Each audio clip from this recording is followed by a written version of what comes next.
This is Dre with Build Brothers United in Leadership Development. Once again with another episode of our new podcast with our Build Black Wealth initiative, with our incubator program, interviewing participants as well as some of the instructors that have helped us with this program. And I'm here today with one of my good friends and one of our members of our incubator program, Ms. Kelly Guy. Nice to have you. So thank you for having me. Yeah, thank you for coming. So Kelly, tell us a little bit about yourself, your background, and how you got into the industry or kind of sparked the business that you're doing. Just tell us a little bit about that. Sure.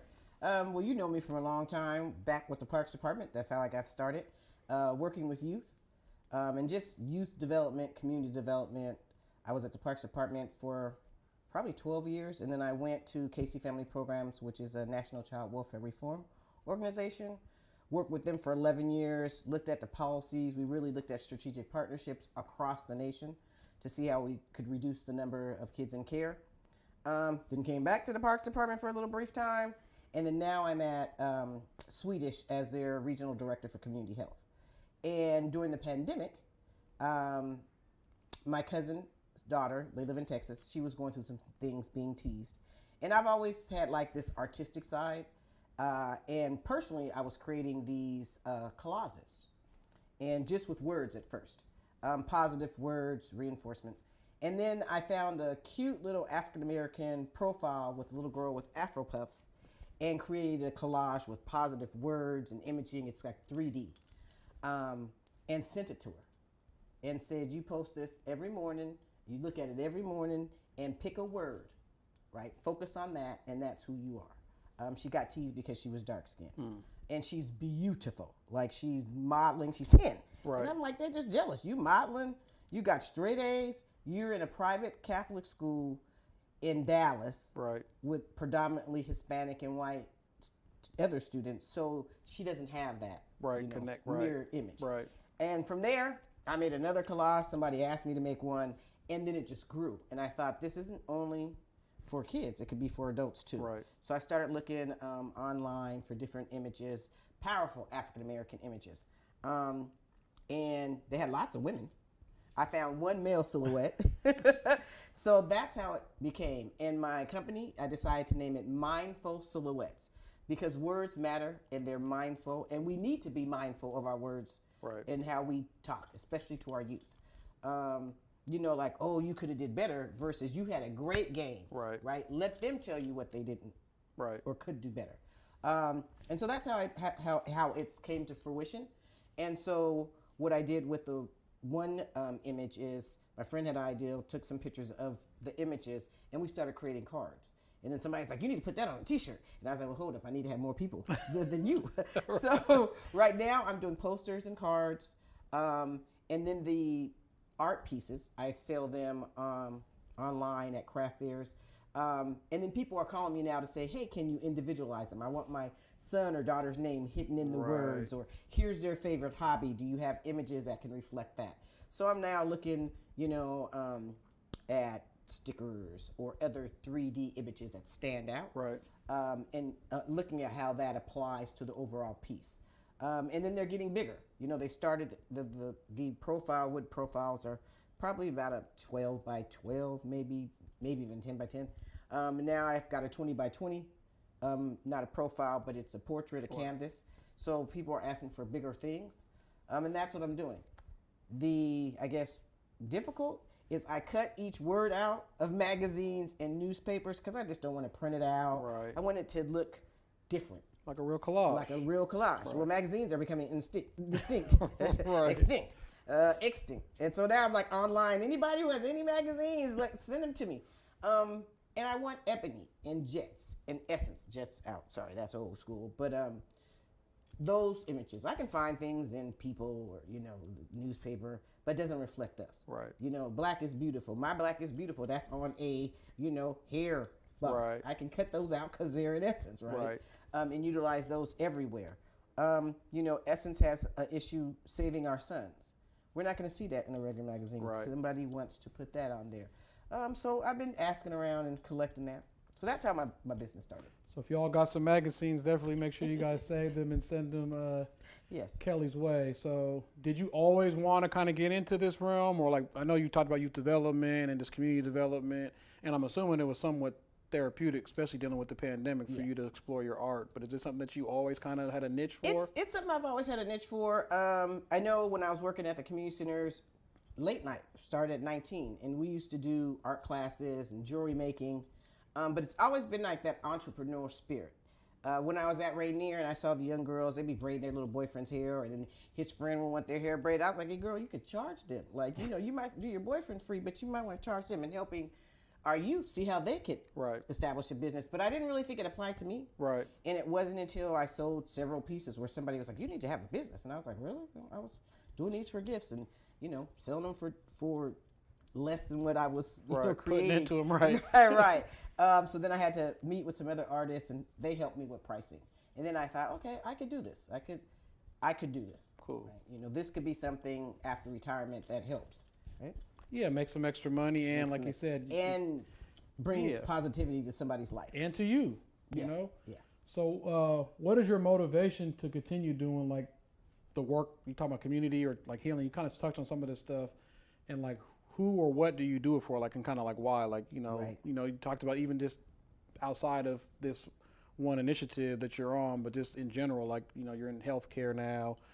You've been in recreation. You dealt with foster kids. Like this, kind of what motivates you to do that drives you. There's a common link amongst all of my jobs, and it's just community, and however you define that community, and that's been very important to me to give back from day one. I grew up in a household that was kind of chaotic. There's domestic violence, there's alcoholism, and me and my sister relied on each other, and we became the positivity in each other's lives. And there's some people that don't have that. Right. They don't even have to be kids. They can be an adult. They can be a senior that's isolated. And just looking at something that has or can bring joy to someone's life that's just what I want to do. Even if it's one person. I was thinking about what I do, anybody could do. Right.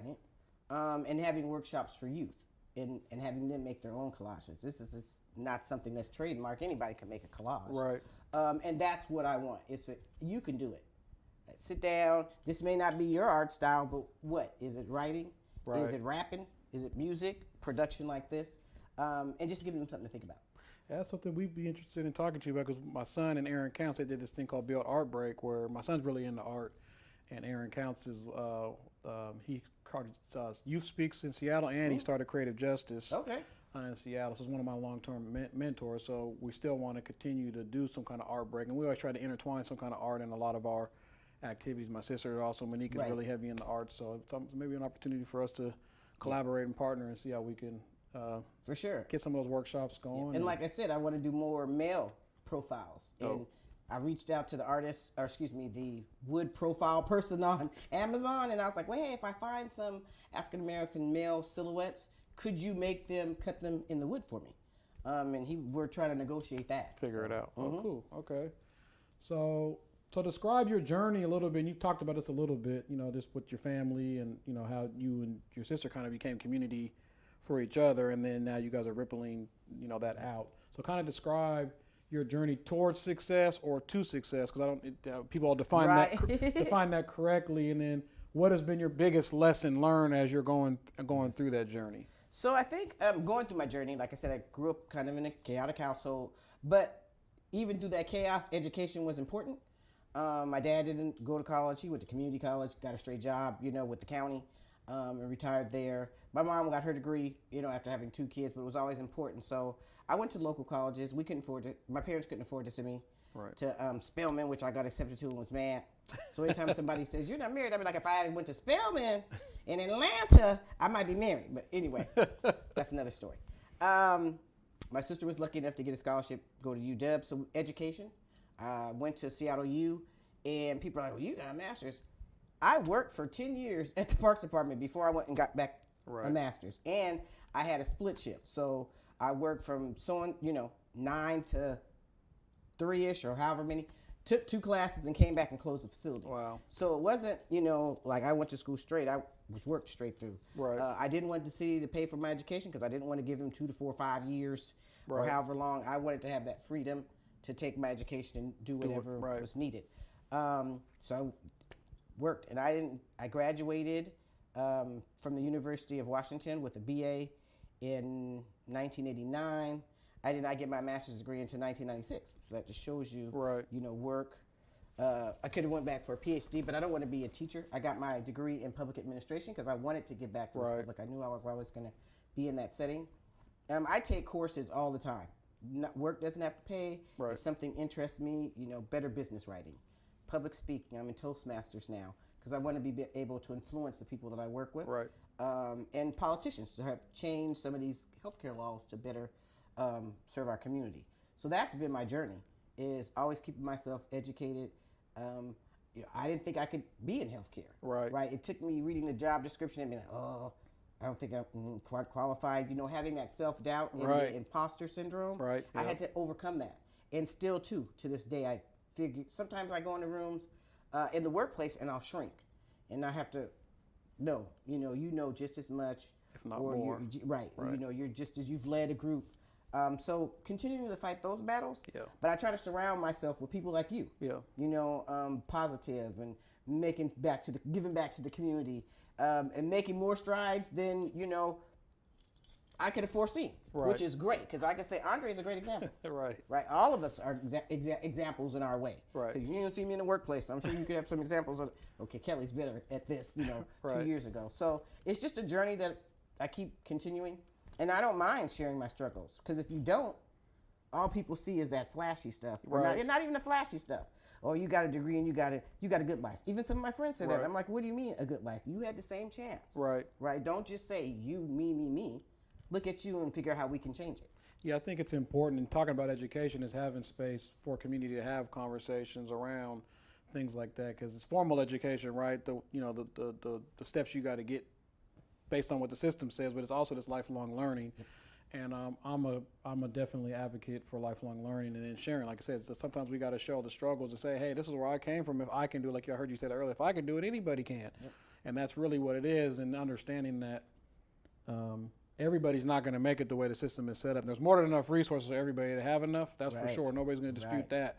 But the way it's set up, it's going to be winners and losers and has and has not. And some of that, what you're doing with your art creates a space where you're reinforcing positivity because there's so much negativity coming at us from the media, our peer groups, even sometimes in our family, community, this and that. There's so much negativity that's not from us. It's been given to us. So. And like we said, not even for you, for adults. I was reading online the other day.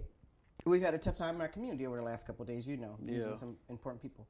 And folks are like, I can't stand living in America. Well, wherever you go, there's going to be something. Right. What can we do? Right. Are you just going to give up and move out to a whole other country? Right. Well, then you just give it up on us and your people. Right. We're not in slavery anymore, so things can change if we don't give up and leave. Right. And if all the black people we tired of America and leave, what does that do? We done gave up our land. Right. Right. That's what I say. I'm not leaving Seattle unless it was for a job and somebody's paying me some bond money. Right. This is my community. Right. And somebody, will say, well, how long have you lived here? I'll throw it right on back. Look, I've lived here for 50-something years. And how long are you? Oh, you're new to community. You're new to Columbia City. Let me tell you. Right? I go into it and give them history. I don't do it to embarrass them. Right. I do it to educate them. Right. So the next black person they see, they don't assume that they're visiting these neighborhoods that folks think we shouldn't be in. Or just that came were here. ours to begin with. Right, that's real. So Which keeping is that. part of the education too, right? Part of the education too. So what resources do you think are needed for others in our community to succeed and start a business organization? Because with this incubator program, we know sometimes funding is either geared towards like nonprofits or organizations, and we didn't even say nonprofits, it's more of an organization, right? You could be grassroots, you could be a nonprofit, and then there's also businesses. So this is thinking about all your work in community, all the things you've done, administering different things. Like, what do you really think as far as the black community, like what resources you think that are needed to help people start businesses or start nonprofits or start organizations or whatever it is? I think what you're doing is excellent. The resources from the incubator program allowed me to build inventory, right? And then to start a website. And you mentioned Monique. Now she's helping me develop a more effective website. Yep. And we've connected. And so I think those resources are important, just networking and sharing that information. Because a lot of us, and I'm going to say it, keep it to ourselves. Right. Oh, it's mine. I'm found out. I ain't going to share nothing. Right. And then when you ask the question, they're like, oh, well, you can find out. Well, why not share? Right. So I think more of that, the networking side, a lot about how to build a strategic plan. And I think there's two sides.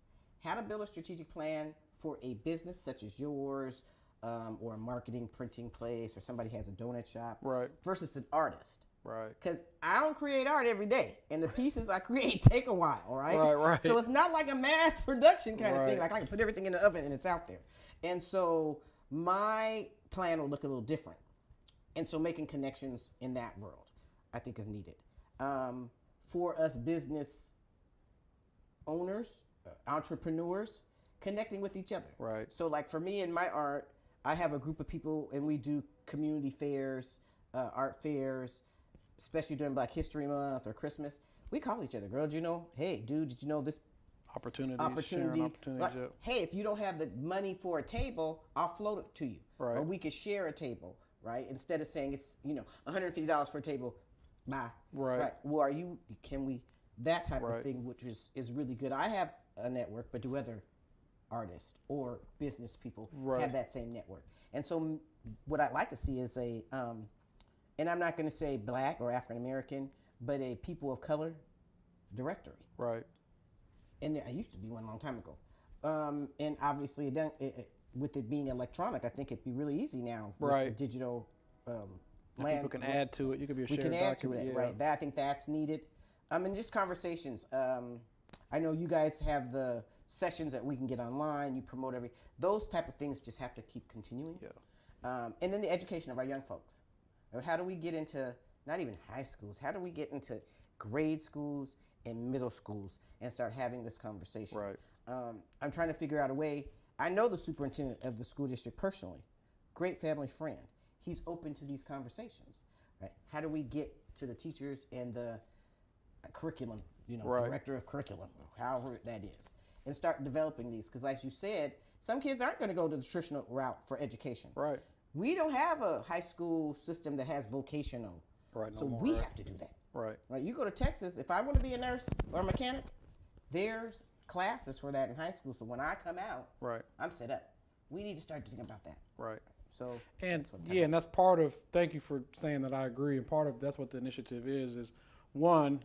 There is sometimes people make it and it's like, I made it, I don't need to share with nobody else, or maybe nobody's asking them because they don't have the relationship, right? So that's the other thing. I think sometimes people see people and like, oh, I'm just not going to ask for that mentorship or for that guidance or whatever. So trying to create a space where we can have these conversations, because a lot of times our parents, right, especially when we talk about wealth, right, and buying property and those types of things, it's just, we just don't know. And so, it's a learning opportunity. So even with the incubator program and some of the stuff, I'm learning stuff from the instructors. I'm learning stuff from ideals. Oh, I didn't even think about, that's a blind spot. Even how you were talking about how artists, it's a different type of business plan because it's just a different process, even though from the business side, you understand the business plan, but as an artist, it's a whole different process. And then, you have a job and how do you intertwine all this stuff in with everything else without burning yourself out? So having those types of conversations. So that's what we're trying to do and want to continue doing. And I know there's other people like Black Dot, there's other people that are doing great work in the community around business, and Tabor 100, there's a few other places where people are able to get resources and information. But what we're trying to do is really foster a safe place for community to have those conversations, and then hopefully it ripples out where you talk to your nephew about it, and your best friend's kids, and so on and so forth, because schools aren't giving it to us. So if we're more than willing to come talk to the school if they want to get some of the stuff in, we'll come teach some workshops. That's a layup. And then preparing them for, like you mentioned, other programs. Right. I just had a conversation with the Amazon African American some program, and it sounded all good. And then I was saying, it's like, well, you have to pay such and such a month for this to be advertised. No, I just want access to your vendors so I can get a discounted price because I'm buying my stuff on Amazon. Right. I don't want all this other stuff. Right. But in this program, you have to. Right. So I told them I didn't want to do the program. Right. You don't have restrictions like that. Right. Or excuse me, the incubator program didn't have restrictions like that. And I think it's important, Amazon, if you're listening, to not have that. If you have a new entrepreneur and you're saying, well, for this, you got to pay $99 a month, Right. And then we got for that. I'm like, well, this isn't benefiting me. Right. I'm buying items from you. Right.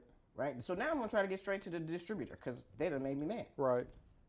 That's not a good program. How is that when you're asking me to give you money? Yeah, a lot of times their model is to make money though. So I mean, they can say we could frame it and package it in a certain way, but they're a business. We're here for you. It's they're like a the business. African American incubator. I was reading all that stuff. I was like, no. Yeah, and we tried to make it as we've gone through RFPs and learned more about grants. So we tried to make this as low barrier as possible and not say, hey, we were going to give you this and you have to attend. If you want to attend, here we're going to put stuff together. And if you get a large $10 million federal grant, right. Walk the people through it. Have Right. sessions to take them to the evaluations that you Right. may need to keep that grant obligation. Right. I'm not saying don't go after that or don't have those criteria, but have technical assistance for that and don't make people pay. Yeah, That's the biggest thing. And I think what we leverage too is each one of us, we're really connected to community. And so it's like being trusted by a community. So that helps, right? With having difficult conversations. Like we don't think money is a difficult conversation, but really it is a difficult conversation. So we try to leverage that as well. So yeah.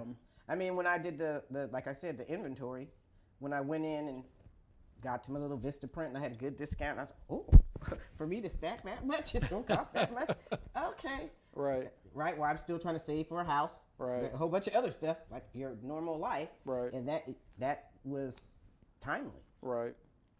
So, as an entrepreneur, what's one tip or trick that you've learned that helped you succeed, or you could just talk about in general? Because I know your resume is very fast, which is great. You know what I'm saying? So it's like, but not as an artist. Right? Okay, well then you could talk about so that. So as an artist, I've had to put it out there, right? Like, get on Facebook, put my images out, and I'm not a photographer, but take a picture so people have an idea of what I'm doing. I did meet a photographer recently, and he's trying to get out there. So he's like, and this is a Korean guy, and he's like, I'll take pictures of your art so I can add to my portfolio. I was like, right. Cool. Win-win. So just doing that, but getting it out there. Because there's always that fear of rejection or, Right. So I've created my own, now I have a Instagram for the business, not my personal Instagram. Cool. So I'm separating that out, and I think that's a good thing for the business person, is you have your business email or you have your business social media and not your personal, because that's what I was doing. And if somebody's going to look for me, right. I want my business to be known. Mindful Silhouettes. I don't want, they be like, looking for Kelly, I don't see no art. I just see all her personal stuff, right? You want that. Right. So that's a good tip. And then get over the fear of reaching out to another artist. So I reached out to A.O. Hammer, and she does all of the huge, she's done some of the street work, but she also has murals all over the city. Wow.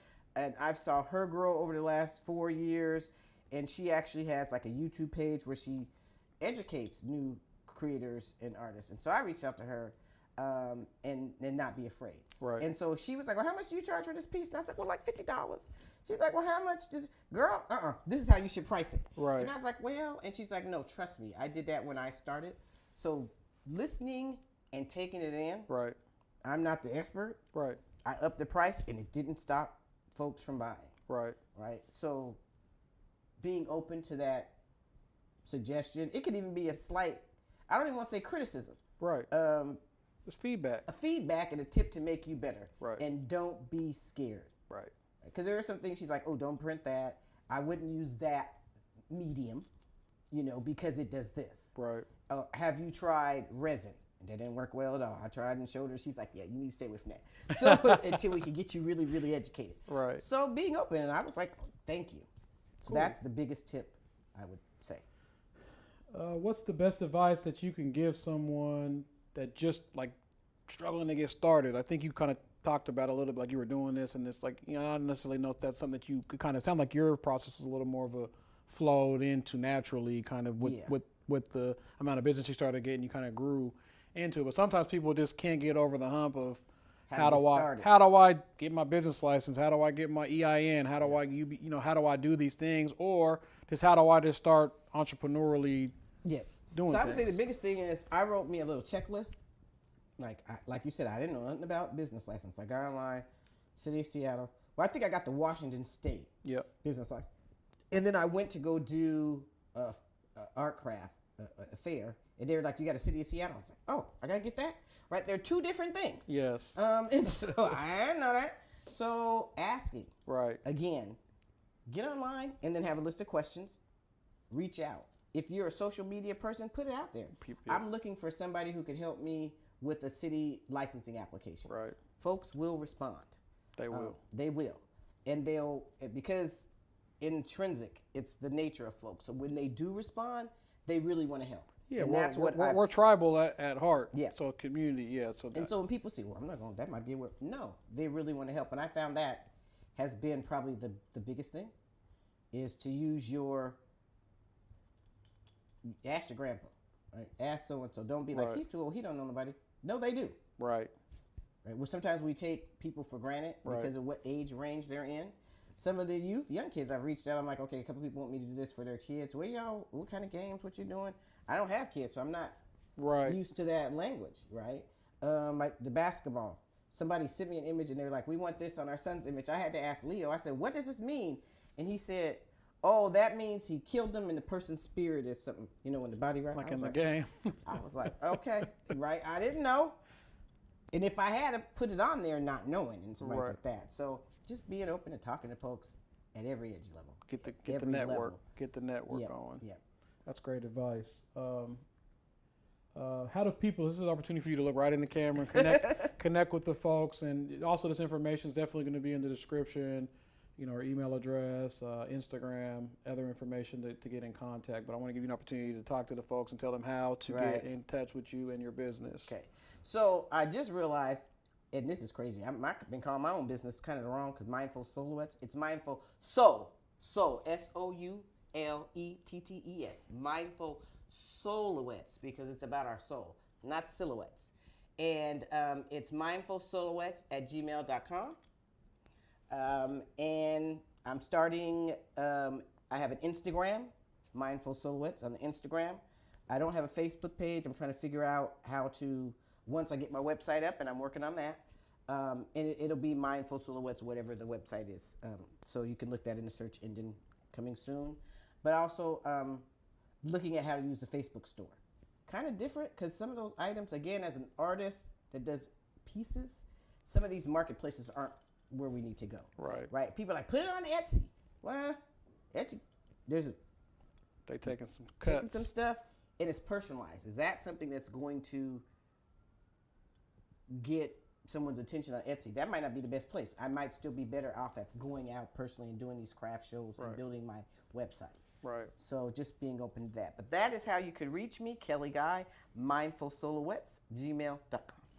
So once again, I want to thank you for coming. Thank you for having me. And being a part of this. Y'all, if you have some magazines, please, especially Black, pick them up. Focus magazines.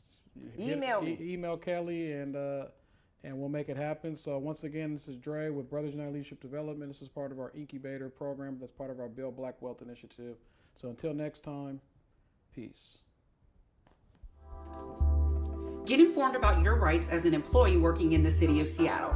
Check out Build's labor law information at www.build206.com/labor standards today.